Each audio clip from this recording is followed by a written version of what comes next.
কালকে তোমাকে ঠিক ঠিক চকলেট এনে দেবো, অনেক চকলেট এনে দেবো। হ্যাঁ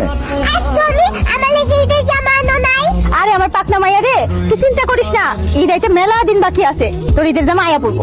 আমার মিষ্টি মামুনি, তোমার লাগে আমি লাল টুকটুকে জামা এনে দেবো, বললে তোমার একদম পরির মতো লাগবো। সত্যি কইতাছো? হ্যাঁ মামুনি, সত্যি কইতাছি। তুই কিন্তু এত কিস্তি টাকা জোগাড় হয়েছে? কিস্তির টাকা এখনো জোগাড় হয় নাই, তবে চিন্তা করো না, আমি ব্যবস্থা করে ফেলাম একটা। চিন্তা কইরো না, কইলে কি চিন্তা হয় না? আপনার কি মনে হয় ঈদের 8-9 দিন বাকি, এর মধ্যে মাইয়া শুরু করছে বায়না, ঈদের নতুন জামা লাগবো, নতুন জামা লাগবো। কেমনি যে কি করবেন আমার মাথায় না কিছু খেলতেছে না। আরে তুমি কোনো চিন্তা করো না, আমি টাকা জোগাড় করবো, মাইয়ার জামাও কেনা হইব, কিস্তির টাকা হইব। আর তোমার কিছু লাগবো?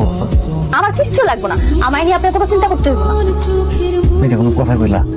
তুমি কি আমার উপর রাগ করছো? না, আমি রাগ করি নাই, আমার আপনি আছেন এতেই হইব।